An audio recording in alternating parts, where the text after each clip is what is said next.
मुमुक्षुता जागृत करनी, भगवत प्रेम के विरह में जलना है, तो किसी भी वेग को आपने अपने जीवन में स्थान दिया है क्या? देख लो, काम वेग, क्रोध वेग, वाणी वेग, उदर वेग आदि आदि, कई बार चर्चा पीछे हुई है इनकी। किसी वेग का आदर तो नहीं कर रहे हो आप, किसी वेग को बुझाने के लिए आप कहीं ऐसी कोई चेष्टा तो नहीं कर रहे हो। अगर कर रहे हो तो आप अपने ही परमार्थ को नष्ट कर रहे हो। स्वाभाविक हो जाए जो, हमारी बस की बात नहीं। हमारी चेतना में, हमारी जानकारी में, हमारी स्वस्थता में कोई भी किसी भी तरह वेग को शांत करने का उपाय सांसारिक नहीं होना चाहिए। परमार्थ से विरुद्ध किसी वेग को शांत करने का उपाय नहीं होना चाहिए। शास्त्र विरुद्ध कोई वेग को, जब भूख का वेग आया है, गृहस्थ है तो सतधर्म से कमाए हुए साधारण भोजन को भगवत अर्पित करके पा लेते, विरक्त है तो माधुकरी मांगा जो मिला उससे, वाणी का वेग आ रहा मौन के द्वारा शांत कर लिया, काम का वेग आ रहा ब्रह्मचर्य के दृढ़ संकल्प द्वारा शांत कर लिया। किसी भी वेग से परास्त नहीं होना है। यदि भगवत साक्षात विनोद करना, मनोरंजन करना, राग द्वेष करना, पार्टी बंदी बांधनी, पुजवाना है तो अलग मार्ग है। लेकिन यदि अपने आप को मिटाकर सच्चिदानंद रस में डूबना है तो यह मार्ग फिर मनोरंजन का इसमें समय नहीं है। वाणी की उच्छृंखलता किसी भी तरह आप में नहीं होनी चाहिए।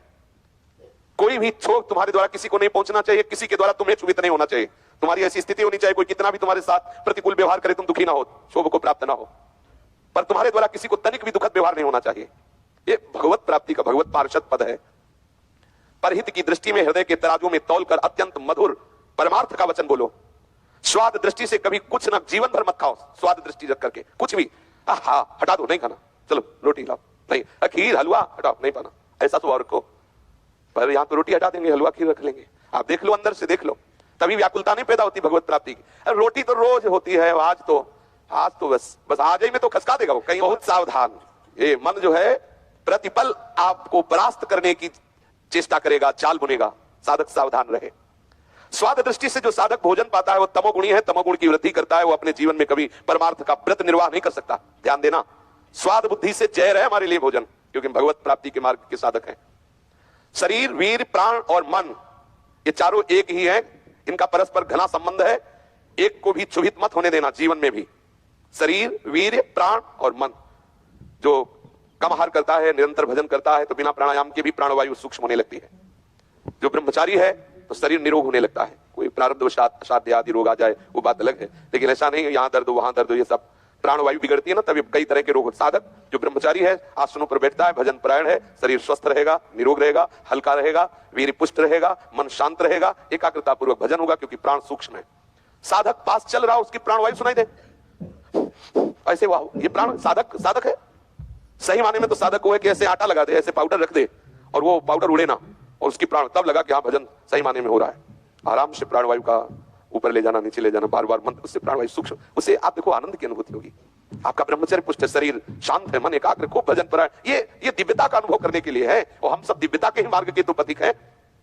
एक भी क्षुभित हुआ तो अशांत हो जाओगे, फिर निष्पन्द नहीं रह सकते, सावधान रहो। साधक को आसन में बैठना बहुत आवश्यक है। एक आसन में बैठने से वीर ऊर्ध्वगामी होने लगता है, प्राण निष्पन्द होने लगते हैं।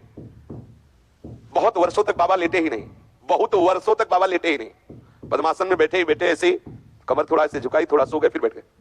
ये ऊर्ध्वगामी वीर तभी होता है जब मेरुदंड सीधी और ऐसा आसन पर अभ्यास किया जाए, प्राण निष्पन्द हो जाते हैं।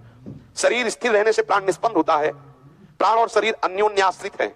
शरीर प्राणों का ही कार्य है। प्राणों को ही भूख लगती है, प्राण ही भोजन खाते हैं, प्राण ही पचाते हैं। प्राणों के क्षोभ से ही काम विकार होता है। प्राणों के शांत हो जाने पर सारे विकार अपने आप शांत हो जाते हैं। प्राणों के शांत इसलिए 24 घंटे में कुछ आसन में बैठने का अभ्यास करना चाहिए, यदि आपका शरीर स्वस्थ है तो। आसन जरूरी है, हर समय झूला टांगे इधर उधर घूमने वाला साधक ठीक नहीं है। कभी दर्शन के लिए उचित युक्ताहार विहार से थोड़ा ठीक है, दर्शन आदि के लिए थोड़ा विहरण कर, फिर आसनों पे बैठना चाहिए। साधु की साधुता तभी सुरक्षित रहेगी जब वो एकांत सेवन आसन आदि। नए नए साधक हैं, 2 घंटे आसन में नहीं बैठ सकते, क्या साधुता है, क्या है? मुझे तो नहीं समझ में आ रहा कि कैसे तुम्हारा मन भगवदाकार होगा जब आप आसनों में बैठना ही नहीं सीखे। आज दर्द कर रहा है, कल धीरे धीरे वायु पचने लगेगी, आप कर, अरे उस समय चिंतन करो ना।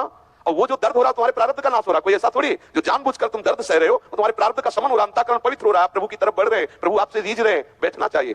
किसी भी संप्रदाय में ऐसा नहीं किया, हमारे संप्रदाय में आसन की बात नहीं, कहीं भी देख लो, किसी भी आचार्य महापुरुष को देखो, बिना आसन में बैठे, बिना शरीर शांत किए, बिना प्राणवायु सूक्ष्म के, बिना मन एकाग्र किए, कैसे आप प्रिया प्रीतम में निरंतर चिंतन कर सकते हैं? कैसे आप एकाग्र हो सकते हैं? बैठने में ही थोड़ी थोड़ी देर में इधर उधर, तो मन तो इधर शरीर में लगा, कैसे प्रियालाल में लगे? थोड़ा अभ्यास करो।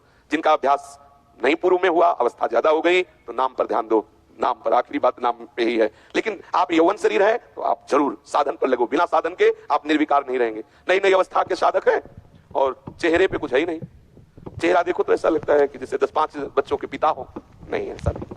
साधक ज्योतिर्मय होता है, दबी हुई आग होता है। भगवान दत्तात्रेय जी वर्णन करते हैं, साधक दबी हुई आग होता है, जैसे राख से ढकी हुई आग। ऊपर से आपको शांत दिखाई दे रहा है, लेकिन अपने स्वरूप में आ जाए तो तेज का ज्वाज्वल्यमान रूप है, वो जीवन भर इसी का संग्रह करता है। साधक आप अपनी दिव्यता की तरफ दृष्टि डालिए। आप थोड़े थोड़े से आकर्षण में, थोड़े थोड़े से विषय वेग में फिसल रहे हैं, सावधान होइए। उत्साह की वृद्धि इसीलिए आपकी नहीं हो रही, विकलता इसीलिए नहीं हो रही कि आप अपनी विकलता को छीड़ कर रहे हैं कहीं ना कहीं। देखिए ये सांप तुम्हें पीछे खींचने वाले हैं, आगे बढ़ाने वाले नहीं है। तुम्हारे ही पास जो है मन बुद्धि चित्त अहम इंद्रियां, ये तुम्हें नष्ट करने में लगे हैं। इसलिए जांच के इनकी प्रेरणा को, क्या क्या ये बात कर रहे हैं, शास्त्र विरुद्ध तो नहीं है, कहीं ऐसा तो नहीं मेरा परमार्थ अवरुद्ध हो रहा हो। अपनी महत्वाकांक्षा को दबाइए सांसारिक की तरफ से कि लोग जाने हम साधु हैं, हम साधक हैं, तब आपके अंदर मुमुक्षुता जागृत होगी। सर्वदा नीचे की ओर दृष्टि रखिए, माता बहनों की तरफ दृष्टि मत डालिए। साधु की दो ही पद्धतियां, या तो पूरा मुंडन करा लीजिए या जटा रखा लीजिए, दो ही पद्धतियां। कटिंग कराने की पद्धति नहीं साधु में, सेटिंग कटिंग नहीं है, दो ही पद्धति है। और इसका प्रभाव होता है, ऐसा नहीं कि इसका प्रभाव हो, या तो पूरा मुंडन और या फिर पूरा जटा रखाए हुए। ये बीच में सेटिंग कटिंग साधु की नहीं है, ये नहीं होना चाहिए। परमार्थ मार्ग के पथिक को यदि वो आगे भगवत मार्ग में जाना, आप गृहस्थ भी हैं तो रोज नहीं कि सुबह रोज चिकने गाल किए घूम रहे, सुबह रोज बृहस्पतिवार है सुबह बनना चाहिए, उस बनना, अरे जो बनाना है उधर चलो। ये पूज्यपाद बाबा कहते हैं कि पाखाने को सजाना, शरीर को सजाना, शरीर को सजाना मतलब शौचालय को सजाना। ये शौच की मशीन है, चाहे गंगा जल पियो, चाहे दूध पियो, चाहे रबड़ी पाओ, थोड़ी देर में सब बेकार हो जाए। इससे ज्यादा राग मत करो, इसको ज्यादा सजाओ मत। आपकी विकलता बढ़ने के पहले परीक्षा होगी आपके वैराग्य की, तितिक्षा की, उपरति की, शांति की। बाबा एक बार जब नैष्ठिक ब्रह्मचर्य लिया, भ्रमण कर रहे थे, तो 5 युवतियों ने बाबा को घेर लिया। हाथ में एक जलपात्र, अपरिग्रही अकिंचन महापुरुष, दिव्य मूर्ति, अलौकिक तेज। तो गोवालंद बाजार वहां कहा जाता था जहां बाबा को घेर लिया। रात्रि का समय था, उस गली से निकल रहे थे, आपको कोई रास्ता ही नहीं मिला कहां से निकलना है। तो नई जगह थी, तो 3-4 युवती आई, चारों तरफ से घेरी और हंसी ठिठोली काम चेष्टाएं। और बाबा के तेज को देख करके एक पान निकाला और कहा पा लीजिए पान, चलो थोड़ी देर विश्राम करो। और हाथ पकड़, बाबा पीछे टेका, खबरदार स्पर्श मत कर लेना, दूर स्पर्श मत करना। उनका पास ही घर है, चलो थोड़ा विश्राम कर लो। इतने में और कुछ युवतियां आ गई। हमने संतों से सुना कि वहां का एक रिवाज है कि कोई अगर ब्रह्मचारी महात्मा को भ्रष्ट कर दे तो उसकी जटा काट के जैसे ध्वजारोहण नहीं किया जाता, ऐसे मकान के ऊपर लगाते थे और कहते थे आज हमने विजय प्राप्त कर ली। ऐसा हमने जब गंगा किनारे थे तो विचरण करने पर हमने संतों से सुना था कि ऐसा उधर क्षेत्र है। 2-4 युवतियां और आ गई और परस्पर दृष्टि मिलाकर युवती